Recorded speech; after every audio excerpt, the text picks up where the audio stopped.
पाठ गणना ग्रंथ अध्याय 21 पद संख्याएं 4 से 9 तक। पाठ का मूल वाक्य है, जब किसी को सांप काटता था तो वह कासे के सांप की ओर दृष्टि डालकर अच्छा हो जाता था। यात्रा करते करते लोगों का धैर्य टूट गया और वे यह कहते हुए ईश्वर और मूसा के विरुद्ध भुनभुनाने लगे, आप हमें मिस्र देश से निकालकर यहाँ मरुभूमि में मरने के लिए क्यों ले आए हैं? यहाँ ना तो रोटी मिलती है और ना पानी। हम इस रूखी सूखी भोजन से उब गए हैं। प्रभु ने लोगों के बीच विषैले सांप भेजे और उनके दंश से बहुत से इज़राइली मर गए। तब लोग मूसा के पास आए और बोले, हमने पाप किया, हम प्रभु के विरुद्ध और आपके विरुद्ध भुनभुनाए। प्रभु से प्रार्थना कीजिए कि वह हमारे बीच से सांपों को हटा दे। मूसा ने जनता के लिए प्रभु से प्रार्थना की और प्रभु ने मूसा से कहा, कांसे का सांप बनवाओ और उसे डंडे पर लगवाओ। जो सांप द्वारा काटा गया वह उसकी ओर दृष्टि डाले और वह अच्छा हो जाएगा। मूसा ने कांसे का सांप बनवाया और उसे डंडे पर लगवा दिया। जब किसी को सांप काटता था तो वह कांसे के सांप की ओर दृष्टि डालकर अच्छा हो जाता था। प्रभु की वाणी। दूसरा पाठ फिलिपियों के नाम संत पौलुस का पत्र अध्याय 2 पद संख्या 6 से 11 तक। पाठ का मूल संदेश है, उन्होंने अपने को दीन बना लिया है, इसलिए ईश्वर ने उन्हें महान बना दिया है। यद्यपि यीशु मसीह ईश्वर थे और उनका पूरा अधिकार था कि वह ईश्वर की बराबरी करें, फिर भी उन्होंने दास का रूप धारण कर तथा मनुष्य के समान बनकर अपने को दीनहीन बना लिया है। और मनुष्य का रूप धारण करने के बाद वह मरण तक आज्ञाकारी बन गए और इस प्रकार उन्होंने अपने को और भी दीन बना लिया है।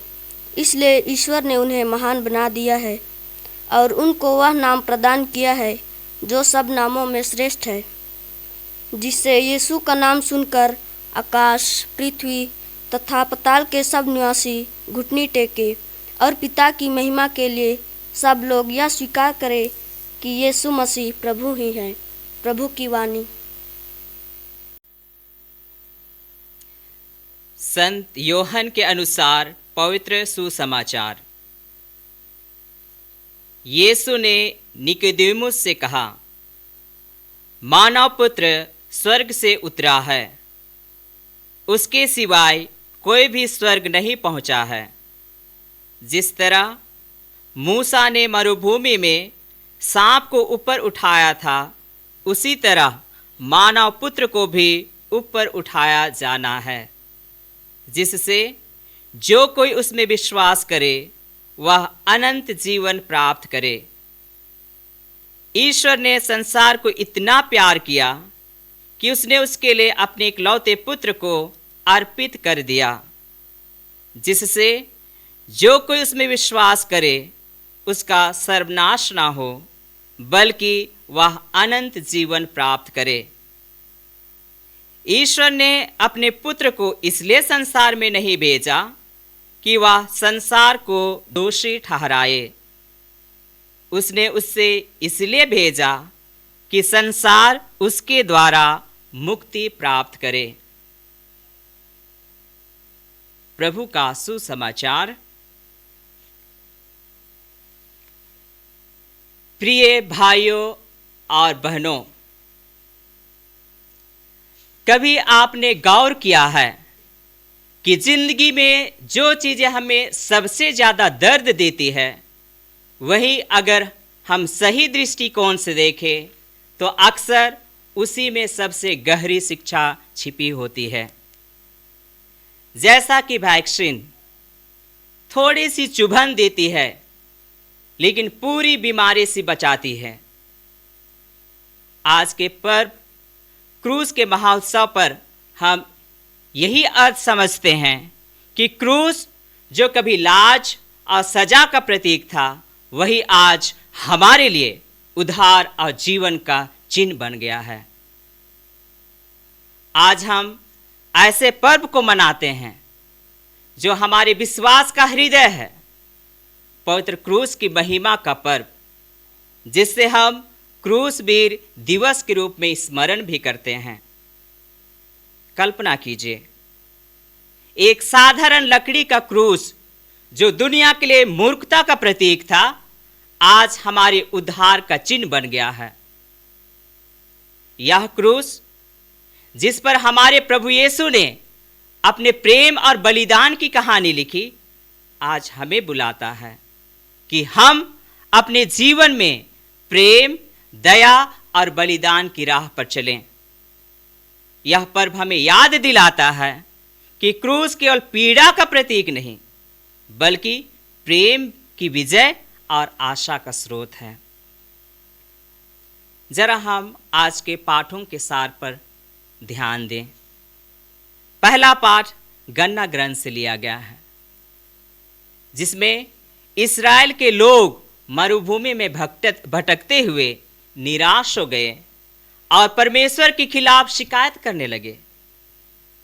परमेश्वर ने उनकी अवज्ञा के कारण जहरीले सांप भेजे, लेकिन जब उन्हें पश्चाताप किया तो परमेश्वर ने मूसा को एक कांसे का सांप के खंभे पर लटकाने का आदेश दिया।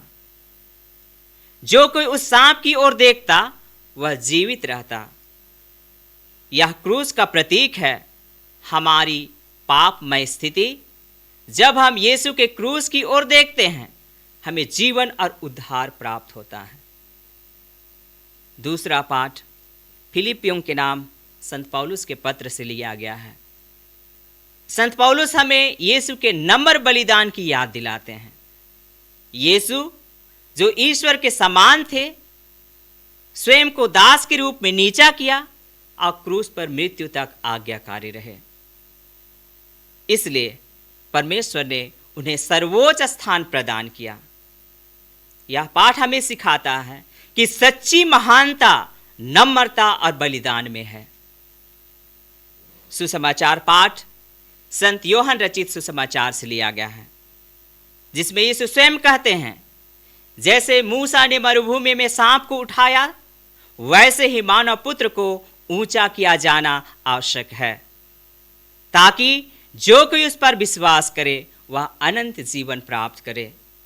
यह क्रूस उद्धार का स्रोत बनता है, क्योंकि परमेश्वर ने हमें इतना प्रेम किया कि उन्होंने अपने इकलौते पुत्र को हमारे लिए हमेशा हमेशा के लिए दे दिया। क्रूस का संदेश आज के युग में, आज के समय में, आज के युग में हम देखते हैं कई ईसाई अपने विश्वास को केवल एक रविवारीय औपचारिकता तक सीमित रखते हैं। सोशल मीडिया, व्यस्त जीवन शैली और भौतिकतावादी संस्कृति ने क्रूस के गहरे अर्थ से हमें दूर रखा है। हम अपने जीवन में छोटी मोटी कठिनाइयों पर शिकायत करते हैं, ठीक वैसा ही जैसे इस्राएली जनता ने मरुभूमि में शिकायत की थी। लेकिन क्रूस हमें याद दिलाता है कि हर पीड़ा, हर बलिदान और हर कठिनाइयों को प्रेम और विश्वास के साथ अपनाने से वह उद्धार का स्रोत बन सकती है। आज का समय हमें ट्रेंड का पीछा करने के लिए प्रेरित करता है। नया फोन, नया फैशन, नई उपलब्धियां, लेकिन क्रूस हमें एक अलग ट्रेंड की ओर बुलाता है, प्रेम, नम्रता और सेवा का ट्रेंड। संत अगस्तिन ने कहा, क्रूस पर प्रेम की कीले थे जो यीशु को वहां बांधे रखे। यह प्रेम हमें दूसरों के लिए जीने की प्रेरणा देता है। संत इरेनियुस ने कहा, क्रूस ईश्वर की महिमा का चिन्ह है, क्योंकि यह वह स्थान है जहां मानवता और ईश्वर का मिलन होता है। आज के परिवेश में हमारा वास्तविक और व्यवहारिक जीवन पर जरा हम चिंतन करें। क्रूस को अपने जीवन में अपनाएं। हमारा क्रूस क्या है, या हमारे परिवार की जिम्मेदारी हो सकती है, कार्यस्थल की चुनौतियां, या किसी के लिए क्षमा करने की कठिनाइयां। जैसे यीशु ने अपने क्रूस को प्रेम के साथ अपनाया, वैसे ही हमें भी अपने कठिनाइयों को विश्वास के साथ स्वीकार करना चाहिए। बाइबल कहती है, अपना क्रूस उठाओ और मेरे पीछे चले आओ। मत्ती 16:24। नम्रता का जीवन जिए। पाठ हमें सिखाता है कि सच्ची महानता नम्रता में है। क्या हम अपने परिवार, कार्यस्थल या समुदाय में दूसरों की सेवा करने के लिए तैयार हैं? छोटे छोटे कार्य जैसे किसी की मदद करना, किसी को सुनना, किसी के लिए प्रार्थना करना, क्रूस के प्रेम को जीवंत करना है। विश्वास की ओर देखें। जैसे इस्राएलियों ने कांसे सांप की ओर देखकर जीवन पाया, वैसे ही हमें क्रूस की ओर देखना चाहिए। जब जीवन में निराशा या पाप हमें घेर ले तो क्रूस की ओर देखें, वहां प्रेम और क्षमा है। संत योहन पौलुस द्वितीय ने कहा, क्रूस के बिना ईसाई धर्म अधूरा है। प्रिय भाई और बहनों, क्रूस हमें यह सिखाता है, वही लकड़ी जो दंड का साधन थी, उद्धार का साधन बनी। वही मृत्यु जो हार थी, जीवन की जीत बनी। वही पीड़ा जो निराश थी, आशा की किरण बनी। आज हम प्रभु से यह कृपा मांगे, हम अपने जीवन की परिस्थितियों में क्रूस को गले लगाना सीखें और उसकी ज्योति से संसार में प्रेम, शांति और आशा का गवाही दें। हम तेरे क्रूस की आराधना करते हैं हे प्रभु, और तेरे पवित्र पुनरुत्थान की महिमा करते हैं। क्या तू ही हमारा उद्धार करता है।